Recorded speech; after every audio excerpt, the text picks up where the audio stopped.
Assalamualaikum warahmatullahi wabarakatuh. Waalaikumsalam warahmatullahi wabarakatuh. Saya Aulia Lesti Agista dengan NIM terakhir 130. Di sini saya akan mempresentasikan terkait tugas mata kuliah pendidikan karakter dengan tema implementasi program anti perundungan di SD. Program anti perundungan sendiri adalah inisiatif penting di sekolah untuk menciptakan suasana yang nyaman dan mendukung bagi semua siswa.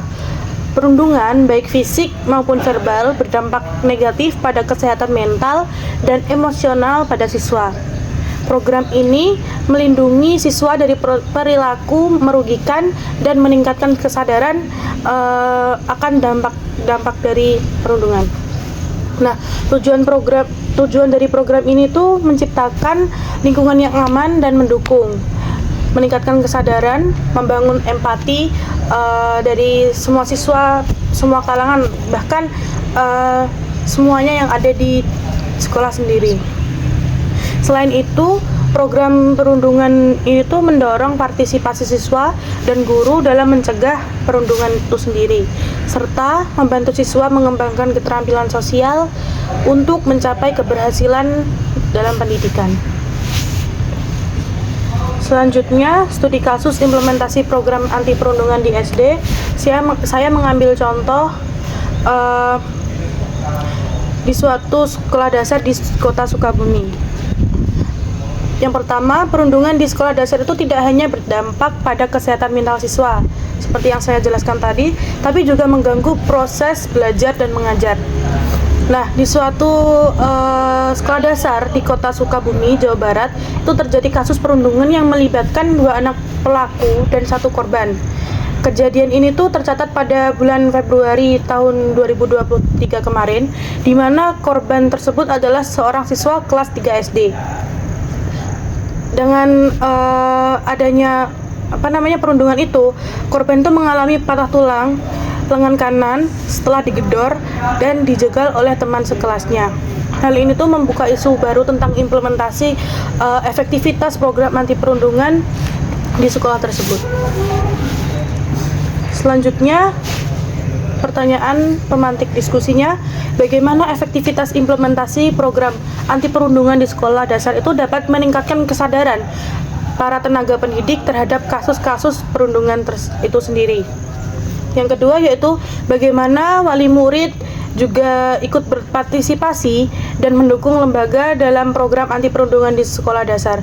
Karena untuk mengimplementasikan program ini sendiri tuh bukan hanya tenaga pendidik aja, tapi dari orang tua, orang tua sendiri ya, masyarakat itu juga harus ikut andil dalam mengimplementasikan program anti perundungan ini. Berarti ini tuh program ini tuh penting banget ya Mbak buat mencegah perundungan di sekolahan kayak gitu. Penting karena bahkan sampai sekarang pun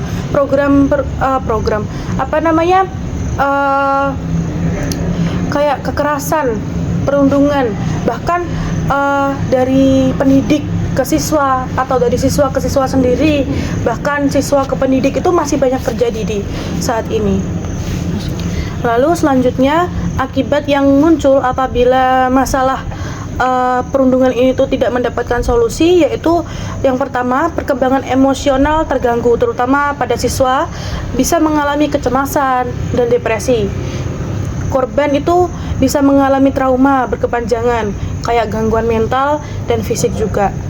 Lalu yang kedua, dapat mempengaruhi penurunan prestasi akademik dan hubungan sosial karena malu, membuat korban itu menarik diri dari interaksi sosial.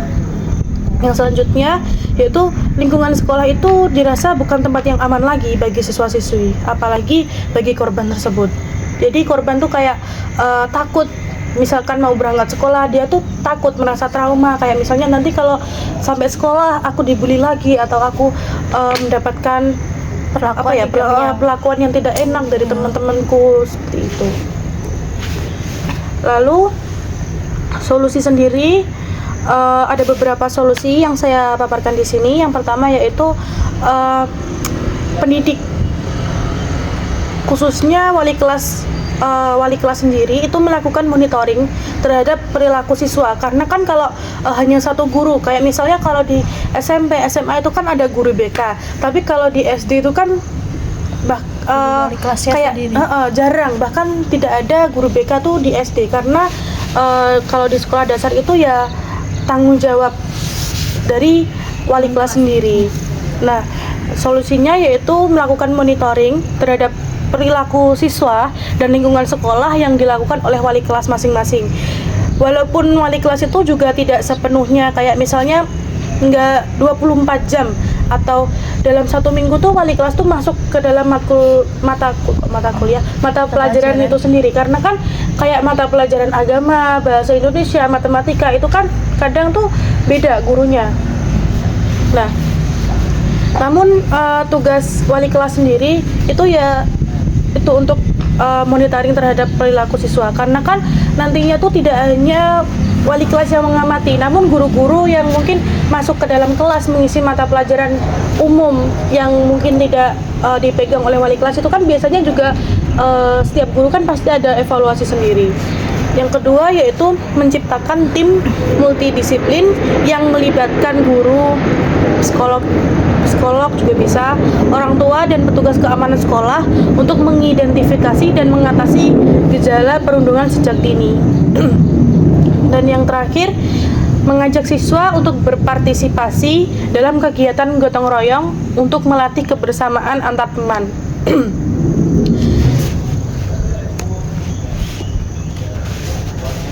Jadi kasus perundungan di sekolah dasar yang ada di Sukabumi ini yang saya ambil ini menunjukkan tuh bahwa program anti perundungan di sekolah itu harus integratif dan progresif.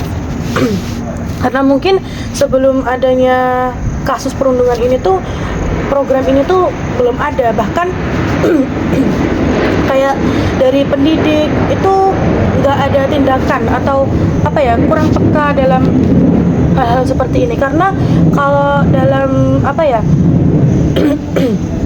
jenjang anak SD itu perundungannya tuh mungkin terlihat sepele bagi pendidik, tapi sebenarnya perundungan yang kecil atau yang sederhana, iya sederhana, masih mungkin kelihatan sepele, itu justru harus diberantas atau dikurangi, dibuat pelajaran bahkan. Jadi agar tidak ada perundungan yang mungkin yang lebih berkelanjutan seperti itu. Jadi di dalam implementasi program anti perundungan sendiri itu perlu kerjasama antara siswa, guru, orang tua, dan komunitas untuk menciptakan lingkungan yang aman dan mendukung bagi semua siswa. Nah, dengan ini nanti itu kejadian perundungan dapat diminimalisir. Mungkin tidak semuanya nanti langsung langsung terberantas atau langsung hilang semuanya, tapi seenggaknya kasus kayak gini tuh bisa diminimalisir kayak gitu. Jadi korban juga harusnya mendapatkan dukungan yang tepat atau memberikan waktu untuk memulihkan diri seperti itu.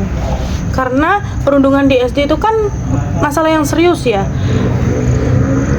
Kalau dari kecilnya saja sudah melakukan perundungan pasti berkelanjutan terus sampai nanti SMP, SMA kayak gitu. Iya, karena kan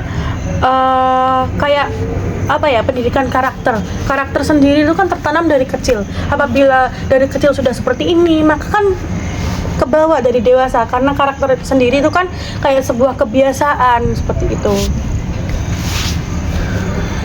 Nah, tadi kan saya udah menyinggung tujuan dari program implementasi program anti perundungan ini tuh untuk meningkatkan kesadaran siswa yang utama, dan guru, orang tua, bahkan masyarakat lah ibaratnya. Karena kan sekarang kan kalau di SD itu kan masih kayak per desa atau kebanyakan di sini kan kayak gitu kan ya.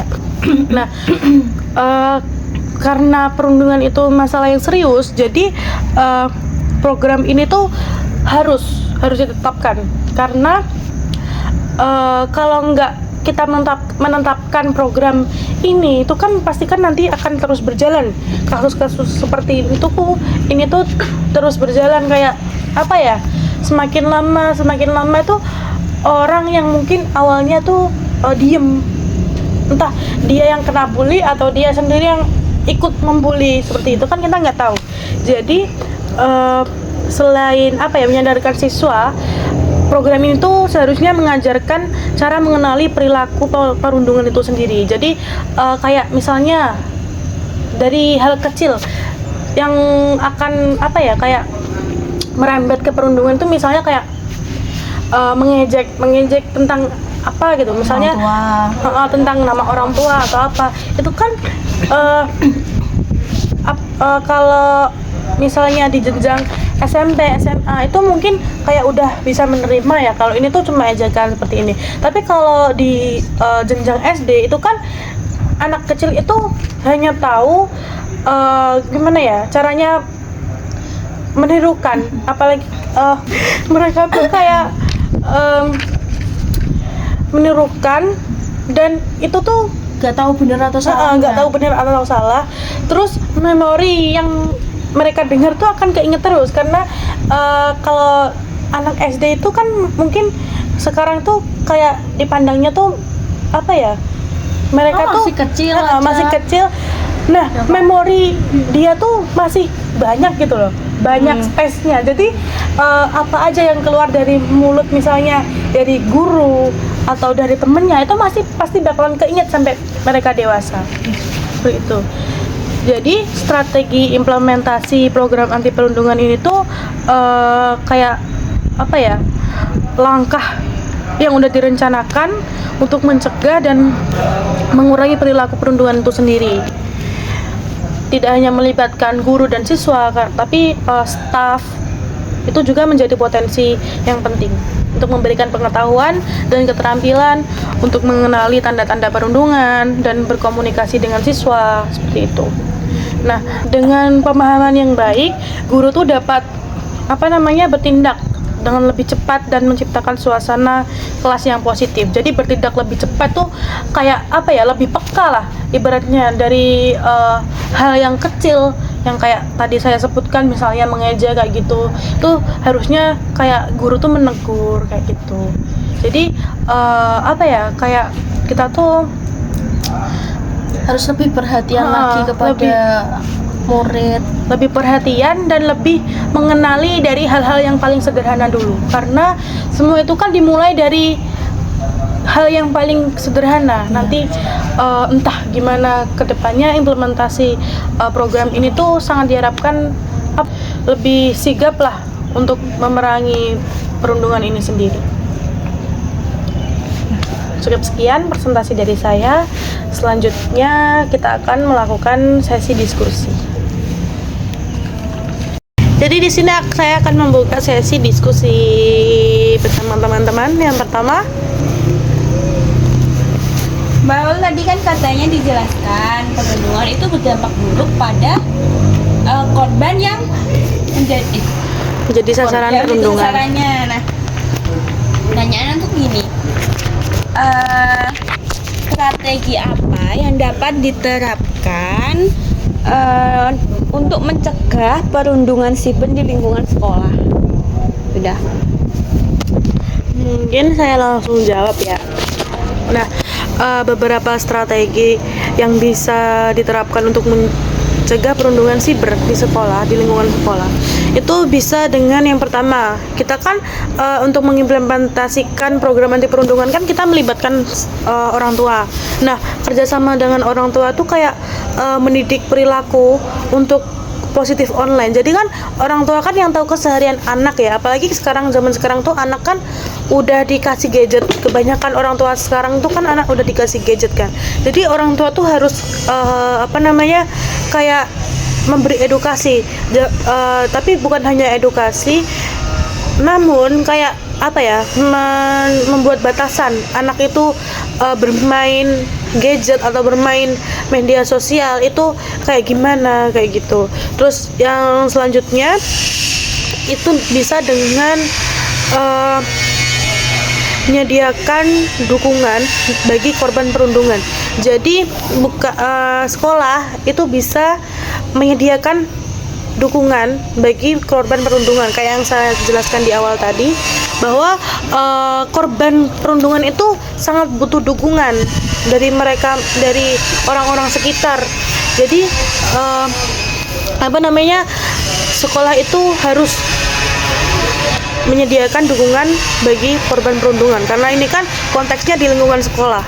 Itu lalu bisa dengan pengawasan teknologi itu menggunakan, kayak misalnya menggunakan platform yang aman untuk anak itu, atau memantau aktivitas online anak. Kan sekarang kan canggih ya, kayak Ada YouTube Kids. orang tua itu juga bisa kayak memantau aktivitas online anak. Misalnya kayak banyak aku lihat di sosial media itu, kayak mereka tuh dikasih batasan dengan orang tua, misalnya sampai mungkin main HP sampai jam 8. Nah itu kalau lebih dari jam 8 itu HP tuh udah gak bisa dibuka, udah gak bisa dioperasional kayak gitu. Tapi kalau di lingkungan sekolah itu kan biasanya sekarang tuh di sekolah tuh kan banyak kayak wifi kayak gitu kan. Nah wifi sendiri tuh kan bisa dilihat kan, kayak orang tuh ngelihat apa aja sih aktivitas online-nya tuh ngapain aja kayak gitu. Mungkin kalau di SD itu kan nggak bawa HP ya anak sekarang. Nah kalau online sendiri tuh mungkin lebih ke Di rumah. di lingkungan keluarga atau di lingkungan masyarakat sendiri. Tapi kalau di lingkungan sekolah itu mungkin kalau untuk anak SD itu masih bisa dikontrol, karena anak SD kan nggak semuanya bawa HP gitu.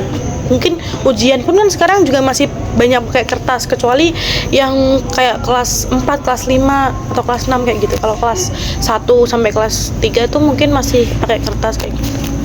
Apakah cukup? Selanjutnya Pertanyaan saya, apa saja tantangan yang dihadapi oleh sekolah dalam menerapkan program anti perundungan ini?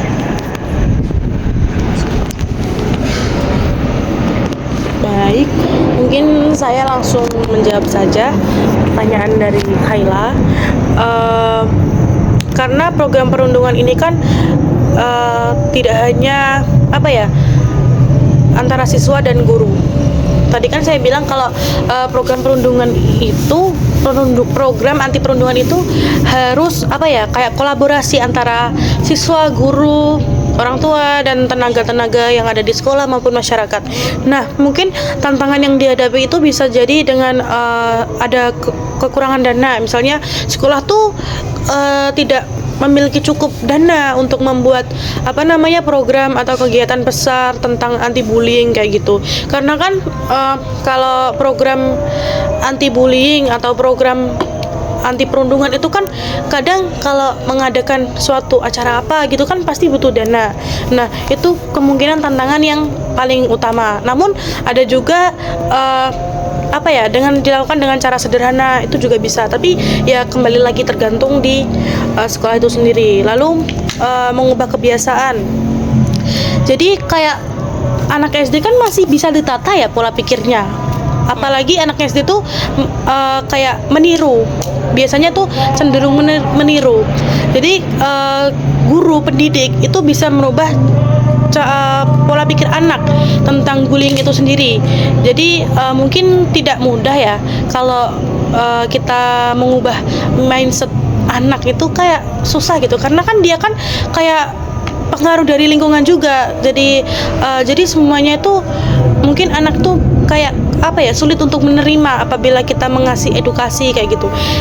Jadi kita tuh kayak memberikan mencontohkan kebiasaan aja yang mungkin baik untuk anak, itu kita menerapkan kayak gitu.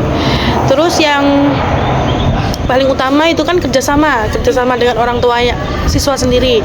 Itu kan karena setahu saya atau sepengetahuan saya itu beberapa orang tua tuh belum sepenuhnya menyadari pentingnya mendukung anak jika mereka mengalami bullying. Jadi ada orang tua yang diem aja, nggak mau tahu bagaimana anak tuh di sekolah seperti apa, karena nggak semua anak itu bisa cerita ke orang tuanya kayak gitu.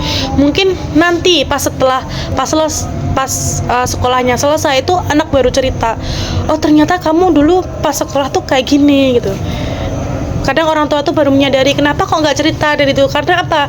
Karena mungkin anak itu kayak apa ya, kayak kurang percaya diri untuk menceritakan hal kayak gitu ke orang tuanya. Responnya juga orang tuanya Iya, nggak sesuai. karena setiap orang tua kan beda-beda ya, apalagi mindset orang tua tuh beda-beda, cara ngajar orang tua tuh beda-beda, jadi kita nggak bisa menyamakan.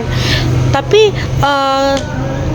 tantangannya seperti itu. Jadi untuk mengedukasi kayak program anti bullying itu sebenarnya bukan untuk siswa aja, tapi orang tua tuh juga seharusnya ada kayak pelatihan kayak gitu. Jadi orang tua tuh harus lebih peka juga, bukan hanya guru yang mengajar kayak gitu.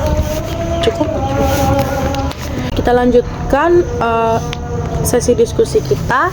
Siapa tadi yang ingin bertanya? Saya bagaimana program anti perundungan itu bisa membantu meningkatkan rasa aman di sekolahan? Nah, mengapa bagaimana perundungan itu sendiri tuh bisa meningkatkan rasa aman di sekolah? Itu gini, karena kasus perundungan itu kan dianggap kasus yang mengganggu kan di sekolah.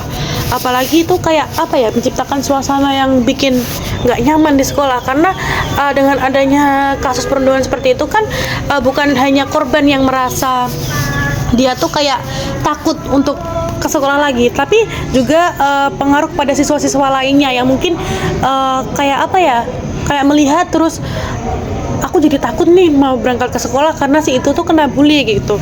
Mungkin bisa jadi kan anak tuh berpikir kayak gitu, karena anak kecil, yang namanya anak kecil itu kan kayak dia tuh masih banyak imajinasinya. Nah, bagaimana program anti perundungan dapat membantu meningkatkan rasa aman di sekolah itu sendiri? Itu dengan cara ada beberapa cara, yaitu kayak menciptakan lingkungan yang positif. Misalnya program itu kayak mengajarkan siswa untuk lebih menghargai, menghindari kekerasan, dan bersikap baik satu sama lain. Nah, yang utama itu dimulai dari gurunya sendiri. Jadi kayak guru tuh selalu memberi contoh-contoh yang baik untuk siswa itu sendiri, karena kalau siswa SD itu ya kayak gitu, yang seperti saya katakan tadi, bahwa bahasanya kalau bahasa Jawa itu guru itu digugu lan ditiru. Jadi guru itu didengerin dan ditirukan. Jadi apa yang menjadi kebiasaan guru yang ditanamkan oleh guru, maupun dengan perilaku positif maupun negatif, itu anak tuh bisa menirukan seperti itu. Biasanya di sekolahan juga kan ada ini upacara, bisa melatih karakter, terus adanya berpakaian yang rapi, pakai dasi, pakai topi kayak gitu, bisa juga. Iya. Terus bisa dengan meningkatkan kesadaran juga dan empati. Nah, program ini kan kayak melibatkan sosialisasi dan pelatihan tentang perundungan sendiri. Nah, ini tuh membantu siswa memahami kayak dampak negatif dari perundungan itu seperti apa. Terus pentingnya kita tuh bersosialisasi dan berempati sesama teman itu seperti apa, seperti itu. Jadi mereka tuh kayak nantinya tuh akan diajarkan kayak mereka tuh harus peduli terhadap teman sesamanya, bukan hanya teman saja sih, kayak kepada guru juga seperti itu. Lalu program ini kan bertujuan untuk mengurangi kasus perundungan kan. Nah, jadi sekolah itu bisa kayak membuat aturan yang jelas dan tindakan yang tegas itu untuk terhadap kayak pelaku perundungan. Mungkin kalau anak SD itu kan kayak kurang mengerti ya, apabila dikasih sanksi kayak gitu kan gak mungkin, nanti malah gurunya yang dilaporkan kayak gitu kan, banyak sekarang tuh kayak gitu. Padahal guru tuh cuma kayak memberi edukasi, memberi pendidikan di luar kayak pembelajaran lah ibaratnya, agar mereka tuh lebih bisa mengontrol kayak gitu, karena di sekolah sendiri itu kan bukan hanya tempat belajar ya, tapi mereka juga diajarkan bagaimana cara beretika dengan temannya, dengan gurunya, seperti itu. Dan dengan ini kan nanti kan diharapkan dengan adanya program anti perundungan ini tuh kasus perundungan itu dapat kayak lebih diminimalisir lah, lebih sedikit ibaratnya. Jadi itu dampak positifnya itu apabila program anti perundungan ini berjalan, itu kan siswa rasanya lebih aman dan lebih nyaman di sekolah itu sendiri, seperti itu. Nah, cukup. Selanjutnya Mungkin pertanyaan saya tuh hampir sama ya sama pertanyaan Mbak Salma tadi. Mengapa penting program anti perundungan itu di sekolah dasar? menurut saya mengapa program anti perundungan itu penting? Itu sangat penting sekali karena apa ya?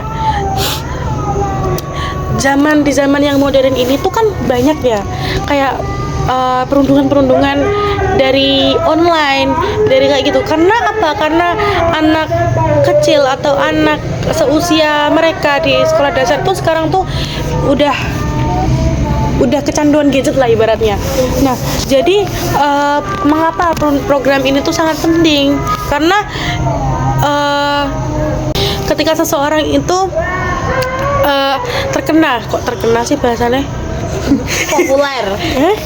Oh enggak. Ketika seseorang itu terkena kasus perundungan ibaratnya. Nah, itu kan mereka kan akan apa ya, secara tidak langsung kesehatan mental mereka dan emosional siswa sendiri itu kan akan kena gitu. Jadi mengapa alasan mengapa program ini tuh sangat penting? Yang pertama itu melindungi kesehatan mental dan emosional siswa sendiri, karena di usia SD itu anak-anak itu kan masih dalam tahap perkembangan emosional dan sosialnya.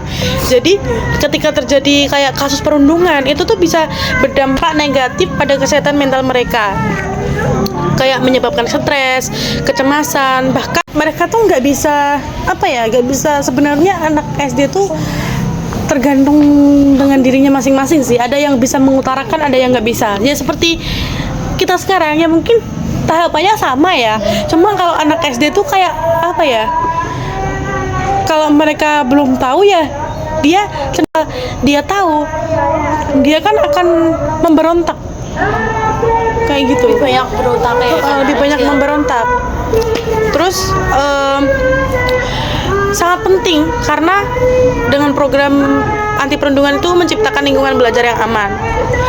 Karena dengan adanya perundungan itu kayak mengganggu konsentrasi, itu kenyamanan siswa di sekolah itu kayak gitu tuh sangat mengganggu. Jadi anak yang menjadi korban perundungan itu sendiri tuh kayak merasa takut atau cemas saat berada di sekolah.